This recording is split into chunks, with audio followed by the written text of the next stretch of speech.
My family banned me from my sister's wedding for being too poor, even though I paid for everything. But I turned the tables with one brilliant move. The call came on a Tuesday afternoon while I was reviewing quarterly reports from my hospitality division. Amanda Sterling, the city's most exclusive wedding planner, sounded uncomfortable as she delivered the message that would change everything between my family and me forever. "Hi, Jessica. This is Amanda from Sterling Events. I'm calling about your sister Emma's wedding next Saturday." Her voice carried that particular strain of someone delivering bad news. "Your parents contacted me this morning. They said you won't be attending and asked me to remove your seat from the reception." I set down my pen and leaned back in my leather chair, looking out at the city skyline from my corner office. 28 years old, and my family still treated me like the disappointment who never amounted to anything. They had no idea that the woman they dismissed as their struggling artist daughter was actually the CEO of Meridian Hospitality Group, owner of 17 luxury venues across 3 states. "That's interesting," I said calmly. "Did they give you a reason?" Amanda hesitated. "They mentioned something about you not being able to afford the dress code, and that it would be embarrassing for the family photos. I'm really sorry, Jessica. I know this must be difficult."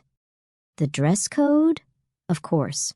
My parents had insisted on black tie formal, knowing full well that my cover story involved living paycheck to paycheck as a freelance graphic designer. They thought I couldn't afford a proper gown for Emma's wedding at the prestigious Grandview Manor. "That's perfectly fine, Amanda," I replied, my voice steady. "But could you tell them one thing for me?" "Of course. What would you like me to say?" I smiled, pulling up the property records on my computer screen. "Tell them that the venue owner sends her congratulations." There was a pause. "I'm sorry." "What do you mean?" "Grandview Manor. Amanda, I own it. I've owned it for 3 years." The silence stretched for nearly 10 seconds. When Amanda finally spoke, her voice was barely a whisper. "You're J.M. Torres, the owner of Meridian Hospitality." "That's correct. And Amanda, I think we need to have a conversation about Saturday's event. Let me explain how I got here, because even I sometimes can't believe how perfectly this all fell into place. 3 years ago, while my family celebrated Emma's engagement to David Ashworth, son of the city's second richest family, I was quietly building an empire they never saw coming. They thought I was struggling to pay rent on my tiny studio apartment downtown. In reality, I was living modestly by choice, reinvesting every dollar into my growing business. It started with a single property, an abandoned ballroom on the outskirts of the city that I bought for $200,000 with money I'd made developing websites for tech startups. While my family assumed I was barely scraping by, I was actually pulling in 6 figures annually from my digital marketing company, which I ran under a different name. I renovated that ballroom myself, learning construction skills from YouTube videos and working 16-hour days.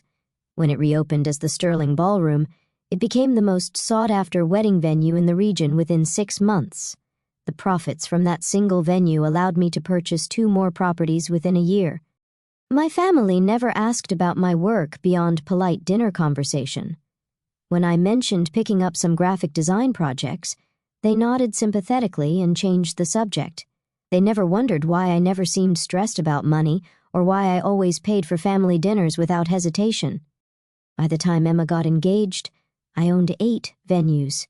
When she announced she wanted to get married at Grandview Manor, the crown jewel of the city's event spaces, I couldn't resist. I bought it 6 months later through a shell company, paying $3.2 million in cash. Emma had no idea she was planning her dream wedding at a venue owned by the sister my parents considered too poor to attend. After my conversation with Amanda, I spent the rest of the afternoon reviewing the wedding contract. The Ashworth family had spared no expense: premium catering, top-shelf liquor, a 12-piece orchestra, and enough flowers to stock a greenhouse. The total cost was approaching $75,000, with my venue rental making up $15,000 of that. The irony wasn't lost on me. My parents were paying me $15,000 to host a wedding they didn't want me to attend. I called Amanda back around 4 o'clock, Amanda, it's Jessica again. I've been thinking about our conversation. Jessica, I am so sorry about this whole situation. If I had known you were the owner, I never would have. Don't apologize. You were doing your job, but I do have some concerns about Saturday's event. What kind of concerns? Well, as the venue owner, I need to ensure all our safety protocols are followed. I've been reviewing the guest list and seating arrangements. I noticed some irregularities. This wasn't entirely true, but I wanted to see how far my family's manipulation went. What kind of irregularities? The original contract specified 150 guests, but according to your updated list, you're down to 149. That suggests someone was removed last minute, which could indicate family conflict. As the venue owner, I need to be prepared for potential disruptions. Amanda was quiet for a moment. Jessica, I think we both know who was removed from the list. Indeed, and as a hospitality professional, I find that concerning. Last-minute family drama often leads to wedding day disasters, emotional outbursts, uninvited confrontations, social media scandals. These things damage a venue's reputation. I could hear Amanda flipping through papers. What are you thinking? I think the family needs to be informed about some policy changes, effective immediately. The next morning, I drove to Grandview Manor to inspect the wedding preparations personally. As the owner, I rarely made unannounced visits to my properties, but this situation called for special attention. The venue was stunning. My staff had outdone themselves, transforming the grand ballroom into Emma's fairy tale vision. White roses and baby's breath cascaded from every surface. Crystal chandeliers cast rainbow patterns across the marble floors, and the sweetheart table was positioned perfectly to catch the golden hour lighting through the floor-to-ceiling windows. Emma was there with my mother, doing a final walkthrough. They stood near the gift table, reviewing seating cards. The photos are going to be perfect, my mother was saying. The Ashworth family will be so impressed. And thank goodness we don't have to worry about Jessica embarrassing us with some thrift store dress. Emma laughed. I know, right? Can you imagine her trying to fit in with David's family? She'd probably show up in something from Target. I watched from the mezzanine level, where the venue's business offices overlooked the main floor. They had no idea I was there. I still feel a little bad, Emma continued. She is my sister.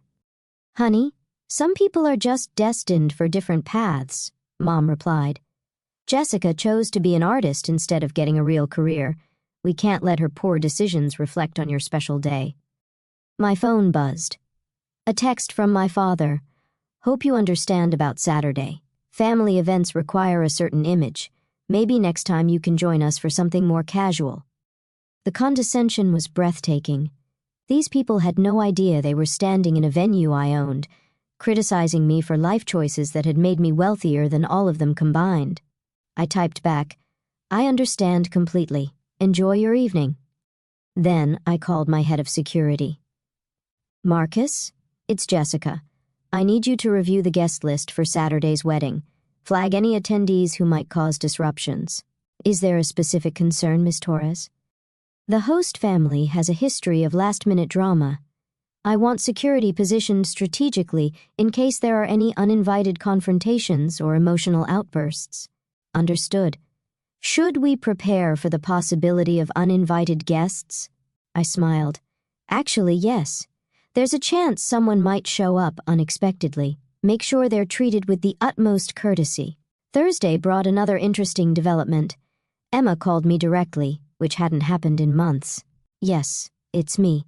I wanted to talk to you about Saturday. Congratulations on your wedding, Emma. I'm sure it will be beautiful. Thank you.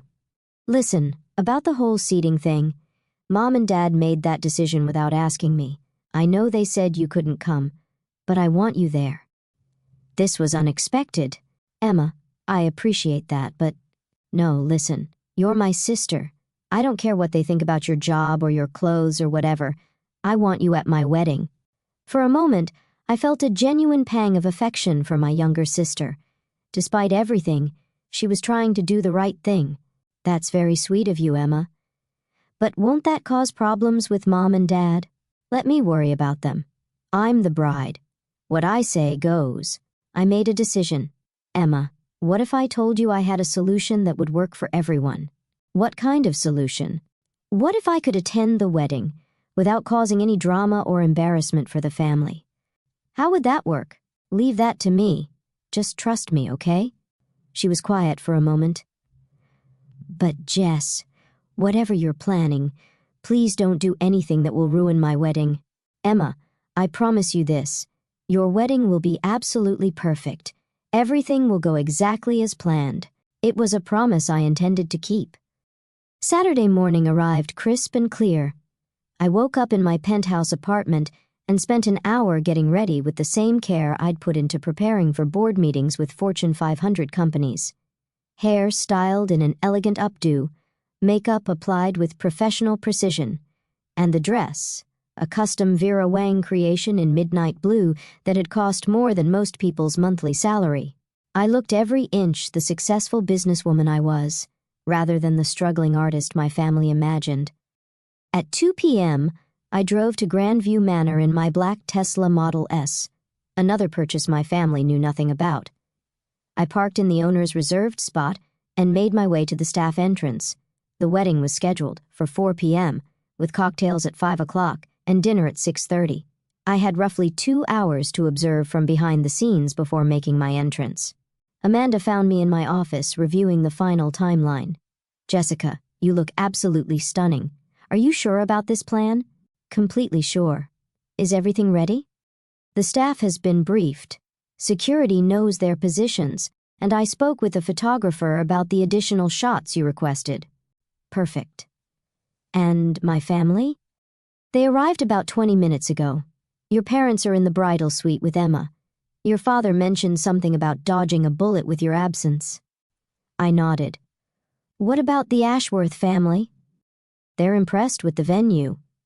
David's father specifically complimented the impeccable taste of whoever selected this location. Excellent. Is Emma nervous? All brides are nervous, but she seems happy. She asked about you twice, though. She'll see me soon enough. The ceremony was beautiful. I watched from the vendor area as Emma walked down the aisle in her flowing white gown, radiant with happiness. David looked genuinely smitten, and their vows were heartfelt and personal. Despite everything happening with my family, I found myself genuinely moved by my sister's joy. My parents sat in the front row, beaming with pride. Dad wore his most expensive suit, and Mom had clearly spent hours at the salon. They looked every inch the successful, respectable family they worked so hard to project. During the ring exchange, I noticed my mother glance toward the empty chair where I would have been sitting. For just a moment, her smile faltered, and I saw something that might have been regret cross her face.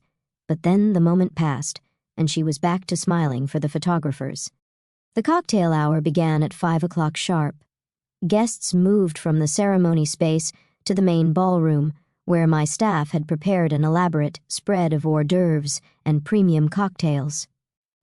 The Ashworth family mingled effortlessly with my parents' social circle, and I could see my father in his element, networking and name-dropping with practiced ease. I remained in the vendor area, watching through the service windows as my family celebrated without me. It was surreal seeing them enjoy my hospitality while believing I was too poor and embarrassing to attend. At 6:15 p.m., Amanda found me making final preparations. It's time, she said. I checked my reflection one last time, straightened my shoulders, and walked toward the ballroom entrance. The grand ballroom was in full swing when I appeared in the doorway. Guests were seated at their elegant tables, enjoying the first course, while a string quartet played softly in the corner. The lighting was perfect, the flowers were spectacular, and everything looked exactly as I had envisioned. I stood there for a moment, taking in the scene. Then I began walking slowly toward the head table, where Emma and David sat with their families. The first person to notice me was David's Aunt Margaret, who did a visible double-take when she saw me. Then David's father, William Ashworth, looked up from his conversation, and his eyes widened. "Good heavens," he said loud enough for nearby tables to hear. Is that Jessica Torres? My father's head snapped up at the sound of my name. His face went through several expressions in rapid succession: confusion, recognition, and then something approaching panic. "Jessica?" my mother gasped. "What are you doing here?" I continued walking until I reached their table, my heels clicking softly against the marble floor. "Hello, everyone. Congratulations, Emma. You look absolutely radiant." Emma stared at me, her mouth slightly open. "Jess, how did you— You look incredible!" "Thank you. I hope you don't mind me stopping by to wish you well." My father stood up abruptly. "Jessica, this is highly inappropriate. You can't just show up uninvited to a private event." I smiled serenely. "Dad, I think there might be some confusion." "What kind of confusion?" my mother demanded. "We specifically told Amanda you wouldn't be attending." "Yes, you did. And Amanda passed that message along to me." William Ashworth was studying me with interest. "Excuse me, Miss Torres, but do we know each other?" "We've never met formally, Mr. Ashworth, but I believe you know my work. I'm the owner of Meridian Hospitality Group." The effect was immediate and dramatic. William's face lit up with recognition, while my parents' expressions shifted from annoyance to complete bewilderment. "Torres," William repeated. "J.M. Torres. You're the woman who revolutionized the luxury event industry in this city." "That's correct." My father was staring at me like I'd grown a second head. "What are you talking about?" "Jessica works in graphic design." William laughed. "Richard, your daughter owns 17 of the most exclusive venues in the tri-state area, including this one. We're literally celebrating at a venue owned by your own family member." The silence that followed was deafening. I could see other guests turning to watch our conversation, sensing drama. Emma found her voice first. "Jess, is this true? Do you really own Grandview Manor?" "I do. I purchased it 3 years ago, the same week you got engaged, actually." My mother's face had gone completely white. "That's impossible. You live in that tiny apartment. You're always worried about money." "Mom, I've never worried about money. I choose to live modestly because I prefer to invest my profits back into my businesses. The apartment is temporary housing while I'm having my penthouse renovated." David looked fascinated. "So, when we booked this venue, you were contracting with my company?" "Yes. I've been personally overseeing every detail of your wedding planning." Emma's eyes were filling with tears. "You've been planning my wedding, but Mom and Dad said you couldn't even afford to attend." I reached into my purse and pulled out a folder.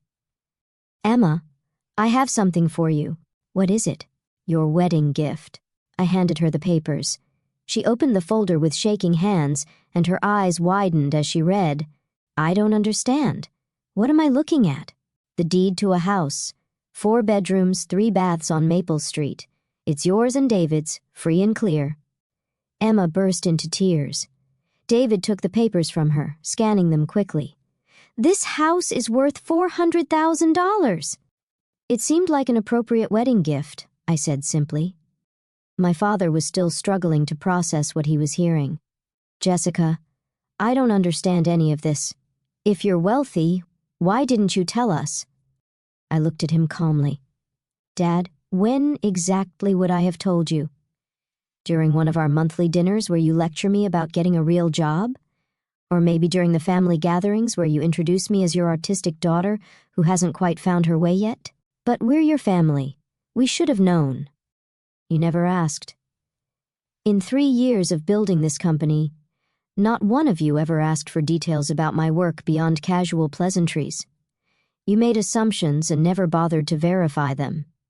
William Ashworth was watching this exchange with obvious fascination. "Richard, your daughter is one of the most successful young entrepreneurs in the region. She's been featured in Forbes, Business Weekly, and Luxury Venue magazine." "Forbes, the 30 under 30 list, 2 years running," William confirmed. "J.M. Torres is something of a legend in the hospitality industry." Emma wiped her eyes carefully, trying not to smudge her makeup. "Jess, I'm so sorry. We had no idea." "Emma, you have nothing to apologize for. This is your wedding day, and I want it to be perfect for you." My father was still standing, looking completely lost. "Jessica, why didn't you correct us? Why did you let us think you were struggling? Because I wanted to see who you really were when you thought I had nothing to offer. And now I know." The table fell silent again. Other guests were definitely watching now, though they were trying to be discreet about it. Amanda appeared at my elbow. "Excuse me, Miss Torres. There's a phone call for you. The photographer from City Magazine is here to cover the event." "City Magazine?" my mother squeaked. "Yes," I said. "They're doing a feature on luxury weddings. Emma's wedding will be in next month's issue." Emma's face lit up through her tears. "Really?" "Really. You deserve to have your perfect day documented and celebrated." David stood up and extended his hand to me. "Jessica, I owe you an apology. I let my future in-law's assessment of you influence my opinion without ever getting to know you myself." I shook his hand. "No apology necessary, David. You're marrying my sister, which makes you family. That's all that matters to me." William Ashworth raised his glass. "I'd like to propose a toast to Jessica Torres, whose vision and hard work have given us the perfect setting for this beautiful celebration." The entire ballroom raised their glasses, and my parents had no choice but to follow suit, though they still looked shell-shocked. After the toast, I pulled Emma aside. "Emma, I need you to know something. Despite everything that happened this week, I'm genuinely happy for you. David seems like a wonderful man, and you deserve all the joy in the world. Jess, I'm so sorry about Mom and Dad. If I had known—" "Don't worry about them right now. This is your day. Dance with your husband, enjoy your friends, and celebrate this moment. We can deal with family drama later. Will you stay for the rest of the reception?" I glanced over at my parents, who were huddled together in intense conversation, while William Ashworth regaled other guests with stories about my business successes. For a little while. "But Emma, I think our family dynamic is going to be very different from now on." She nodded. "Maybe that's not such a bad thing." I stayed for another hour, long enough to see Emma and David's first dance and to accept congratulations from several guests who recognized my reputation. The Ashworth family treated me like visiting royalty, with William insisting on introducing me to every important person in the room. My parents remained subdued, clearly struggling to reconcile the successful businesswoman standing before them with the daughter they thought they knew. As I prepared to leave, my father approached me. "Jessica, could we talk privately for a moment?" I followed him to a quiet corner of the venue. "I owe you an enormous apology," he began. "We completely misjudged you, and our behavior this week was inexcusable. Dad, I appreciate that, but—" "No, let me finish. We uninvited you from your own sister's wedding because we were embarrassed by what we thought was your lack of success. Meanwhile, you were not only successful beyond our wildest dreams, but you were also personally ensuring that Emma had the wedding of her dreams. The irony is overwhelming." I studied his face, seeing genuine remorse there. "Dad, what exactly are you apologizing for? For not believing in me, or for getting caught not believing in me?" He was quiet for a long moment. "That's a fair question, and I think the honest answer is both. At least you're being honest. Jessica, is there any way we can move forward from this? I know we've damaged our relationship, but you're still our daughter." I considered his question carefully. "Dad, I've spent 3 years building a business while letting you believe I was failing. Part of that was because I wanted to succeed on my own terms without family expectations or pressure. But part of it was also because I wanted to see how you'd treat me when you thought I had nothing to offer. And we failed that test. You did. But the question now is, what do we do with that information?" He nodded slowly. "What would you like from us?" "I'd like you to respect me. Not because I'm successful, but because I am your daughter and I deserve your respect, regardless of my net worth. I'd like you to stop making assumptions about my life and actually ask me about what I'm doing. And I'd like you to apologize to Emma for trying to manipulate her wedding guest list. Done. All of it." Dad, I'm not going to pretend this didn't happen. Our relationship is going to be different now. I understand. But Jessica, yes, I'm proud of you. Not just because you're successful, but because you handled this situation with more grace and maturity than any of us deserved. As I drove home that evening, I reflected on the day's events. Emma's wedding had been everything she dreamed of, and despite the family drama, she'd looked genuinely happy. My parents had been forced to confront their own prejudices and assumptions, and I'd finally stopped hiding who I really was. My phone buzzed with a text from Emma. Thank you for the most perfect wedding day ever. And thank you for the house. But mostly, thank you for being my sister. I love you. I smiled and typed back, I love you too. Enjoy your honeymoon. The next morning, I woke up to 17 missed calls from my mother and a voicemail that was equal parts apology and interrogation about my business empire. There were also messages from 5 different reporters who wanted to interview me about the wedding venue owner surprise, and an email from William Ashworth asking if I'd be interested in planning events for the Ashworth family's corporate functions. But the message that made me smile was from Amanda Sterling. Jessica, that was the most professionally handled family drama I've ever witnessed. If you ever want to switch careers and become a wedding planner, I'd hire you in a heartbeat. I poured myself coffee and sat down at my computer to review the weekend's revenue reports. Meridian Hospitality had had its most profitable quarter yet, with 3 new venue acquisitions lined up for the next 6 months. Emma's wedding had been perfect, just as I'd promised. But more than that, it had been the catalyst for something I'd been avoiding for 3 years, finally being honest with my family about who I really was. The woman they dismissed as too poor and embarrassing to attend a wedding had given them the most beautiful wedding venue in the city. The daughter they thought was struggling had quietly built an empire while they weren't paying attention. And now, finally, there were no more secrets between us. Well, almost no secrets. They still didn't know about the yacht I was buying next month or the vacation house in Tuscany or the fact that I was considering opening venues in 3 new cities. But those were conversations for another day. For now, it was enough that my sister was happily married. My parents were beginning to understand their mistakes, and I no longer had to pretend to be anything other than exactly who I was. Success, I'd learned, wasn't just about building wealth or achieving recognition. It was about having the confidence to be yourself regardless of what others expected from you. And in that ballroom, surrounded by family who finally saw me clearly, I'd felt more successful than any business deal had ever made me feel.